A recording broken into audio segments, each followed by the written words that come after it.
Marty, good morning, buddy.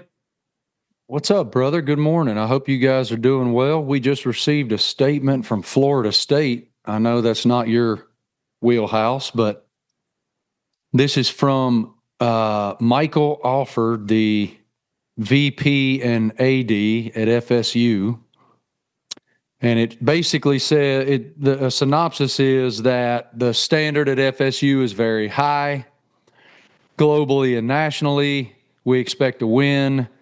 Quote, we embrace those expectations while also sharing the deep disappointment when results on the field are short of that standard. As we continue to move forward this season, our comprehensive assessment of the football program will be completed at season's end. Meanwhile, we are fully committed to helping Coach Norvell and the 2025 Seminoles strongly rebound in the coming weeks.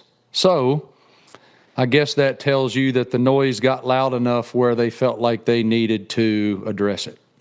What do you think about that? Because in my head, I'm like, that only adds to the chatter right now. Like, if you don't say anything, he's still coaching.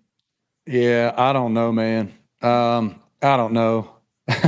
It's just such a crazy time, and there's I feel like at this point, David, there are so many great jobs open now with Penn State and Florida now and Virginia Tech and Oklahoma State and Arkansas and on and on. Like, at some point, the athletics directors have to assess the talent pool that's out there. And it just makes it really interesting. I mean, there was a stat that I used on Marty and McGee last Saturday. When the hell was that? 2 days ago, I guess? Was that 2 days ago, man? Yeah. It was like 2 weeks ago. And I might get this wrong, but there are already now with Billy, there are as many firings as there were last season. And I got to look up the stat. My mind's escaping me on that. But anyway, there's so many people getting let go that it just speaks to what is expected now and the pressure on everybody that comes with the playoff and the wild equation that is college football right now. And so I don't know what to make of it, man. I don't know what to make of it, because I think this is written in a way that's supposed to be supportive of Coach Norvell for the rest of the season. But it certainly suggests and or confirms that there is an assessment necessary. So it's a lot. Y'all don't have that problem down there, though. No, we're pretty blessed with Coach Elko, but there's only so much money, Marty, for these programs, right? Like, I understand that there are big spenders out there, but if you're asking for NIL and you were asking 5 years ago for stadium renovations, and now you got to pay coaches off and bring in a new coach, and now your coach is being courted by this guy and you got to give him a raise. Like, There's only so much money to get everything done. And I don't like Penn State. They're just going to spend a lot of money on James Franklin to not be the coach, and whoever they poach is probably going to make the kind of money that we're seeing Cignetti get. So, like, where's this money going to come from? Yeah, and that's a point of contention in the Penn State specific example. I've read a couple of articles about that where academia kind of meets athletics. And Urban Meyer, David, made a great point on his podcast last week about Penn State, that we're all thinking about this $48-49 million number, which there's been different reports about how accurate that number is and how that money's paid out. But it's not, we as consumers hear that number and go, oh man, it's nice to make that money and go somewhere else. But what we don't consider is the point you just made, that they also have to pay the staff. the outgoing staff, they also have to pay the entire incoming staff. So what you may think is a certain number, let's use 49, is actually 75. Or that's an arbitrary number. You know, Right. don't quote me on the number, but then, you know, you start getting into, in some of these cases, you may be looking at 9 figures. Yeah. And I don't know where it comes from, man, because to your point, donor fatigue is a very real thing. And now with the oversight from Deloitte, with the various conglomerates that are raising that NIL money because of the House settlement, I don't know, man. I don't know. And where's it all going? Marty, when you get it right, I think about my NASCAR. I don't mean to interrupt. I think about my NASCAR life. You got to be careful what you wish for here, because with the SEC going to 9 games now and some sacred games being compromised, and I mean, you got to be real careful with the strategic way you look at all of this, because you don't want to get so fat and happy that tradition is compromised. You have to make sure that that's precious. And the money gets so crazy. I mean, this happened in NASCAR.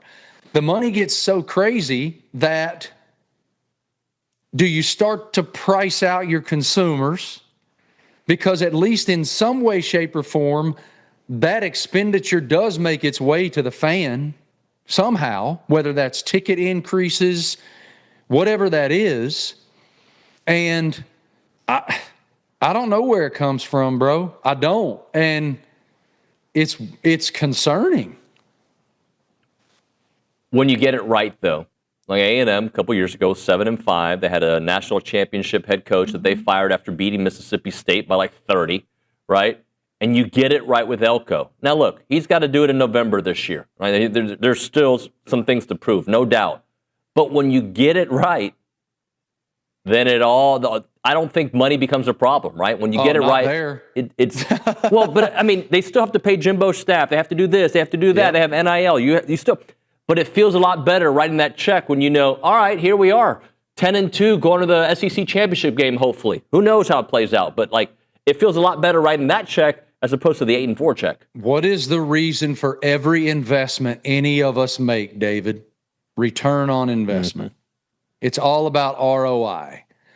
And Texas A&M donors, fans, athletes, everybody is getting, certainly the athletic department, the president, chancellor, all the way down, everyone is getting a return right now, because what comes with victory? What comes with victory is admissions. And young people see Texas A&M football, Alabama football, Vanderbilt football, Tennessee football, even though Alabama beat them, Ole Miss football, Georgia football on television, national television every week, and they go, hey, Daddy, I want to be a part of that. Mm-hmm. Because the human condition is we want belonging. We want to be a part of something. And that's why you're seeing this influx of admission from the Northeast, from the Midwest, coming south. And so that's just a fact. And out-of-state tuition is a financial boon to the university that in certain cases, Clark Lee right now, they're vastly underpaid. I remember people asking me all the time, Nick Saban's overpaid. Is Nick Saban overpaid? Nick Saban was underpaid at Alabama because the influx of students from outside of the state that were full tuition students was overwhelming. Mm-hmm. And so applications, I'm sure, at Texas A&M are up. Marty, how concerned should A&M be, or A&M fans be, with the way that defense played against Arkansas? They got to tackle. They got to tackle better. And Coach Elko, I thought, said it perfectly and very succinctly. We picked a bad time to have a bad day defensively. But I've said this to you before. Life is context and repetition. They gave up 218 yards rushing in the first half. They gave up 50 in the second half. So there were adjustments made at halftime that are obvious. When you give up a fourth of what you gave up in the first half, those were quality adjustments, and that speaks to the coaching. And so, yeah, they gave up a lot of points, but we talked about this last week. Everybody knew Arkansas was going to score points. It's what they do. And ultimately, the job is to win the game on the road. And so, yeah, I mean, some things have to be cleaned up. But I look at the context of how much better they were in the second half, even though, you know, I think they definitely did a good job of making sure late that Arkansas didn't beat them. But I bet they're getting their butts chewed a little bit this week. I agree. Because they have to play better than that if they want to ultimately fulfill the promise of what this season looks like. Part of that promise is dispelling narratives or taking care of issues from the past, winning on the road against a top 10 team. They did that against Notre Dame. Now they have to go to a place they haven't won since 1993, an LSU team that just does not look like the team that we thought we'd see this year yet. Agree. And their season's on the line, right? So you got to go somewhere you haven't won in 30 years against a team that I think would have been better for A&M had they won against Vanderbilt. That being said, they're banged up. Their quarterback's hurt. Their offensive line is hurt. They got a defensive player who's hurt. But none of that matters on a night game in the SEC, especially in Baton Rouge, Marty. Yeah, it's one of the hardest places to play in sports is, you know, Saturday night in Death Valley. And they'll be bowed up because now there's that criticism coming their way. Not having Whit Weeks against Vanderbilt was a critical absence for them with how dynamic Pavia is and Eli Stowers and what they do. They want to control the clock. They want to beat you down. And not having Whit was big for LSU. As far as Texas A&M is concerned, my God, they are so good right now offensively. They're playing complementary football. I love how they use that jet sweep motion a lot with Seven, Concepcion. I'm a football nerd. We use numbers. But it's so fun to watch how they're attacking defenses right now. Reed you can just feel his confidence, and he knows he has the weapons. Even not having a Le'Veon, it was sort of the running attack by committee. I think they had 3 guys with more than 50 yards, right? Mm-hmm. Man, that's a problem for defenses because you just don't know who's going to carry the football. And they're explosive. And so I really like what they're doing down there, what Coach Elko's built. Everybody's obviously all in, and it's working. And again, when those players are getting the return on the investment they're making from self-accountability perspectives, from peer-to-peer self-accountability perspectives, and then the numbers, because now in college football, numbers equal money. And so all of that is really paying off. But from the LSU side, incredibly disappointed down there. You can see it all over everybody's faces. But I do think that they're going to want to make a statement. So I don't think this is going to be easy for Texas A&M, man. Brian Kelly, this week and next week, right? They got Alabama and A&M. This could define what his future looks like, right? Like, brutal. If he goes 1-1, they're probably thinking, all right, like, not great, but go ahead. It's 2 of the best teams in America. All right? You could argue that Alabama and Texas A&M, you could argue both of them are the best team in America. Ohio State obviously is a buzzsaw. They're running through everybody, to quote Coach Saban, like doo-doo through a tin horn. But But you could make the argument for these two football teams, and it's just, I don't envy Brian Kelly right now. I don't envy Shane Beamer right now. When you're going against this SEC schedule and you're not at full song, when you have injuries all over the place and that depletes your depth, and even if your starters are starting but they're banged up, like Garrett Nussmeier, and you're not able to go out there and be your true self, I don't envy it. It's just brutal. At the top of the segment, you talked about it's about winning games, right? In Georgia, even though they had That's the job. That's the job, right? Georgia's finding ways to win games. I know they lost the Bama game, and they haven't looked like the Georgia team that we're used to. They got one loss, and they just beat a top 10 team in Ole Miss. Kirby finds ways. Gunner gets a lot of flack. Gunner's been good. Talk about Georgia's run this year. They are a problem. Georgia's a problem because if they don't start, they have to start starting faster, and they know that, and Kirby talks about that. But their resolve and their ability to adjust at halftime and their ability defensively to see what the other team is doing in the first half and be so much better in the second half, that there is so much value to that. And I said this last week about Alabama.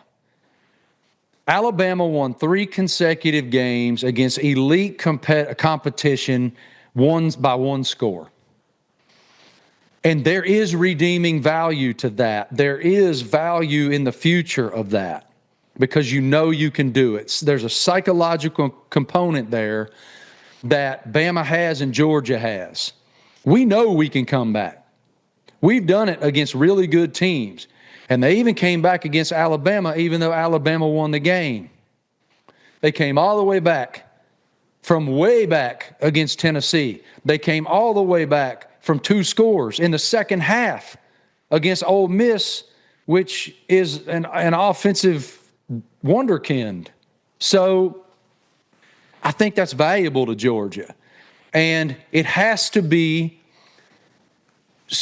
that has to give Kirby so much confidence in his young men that they're doing this.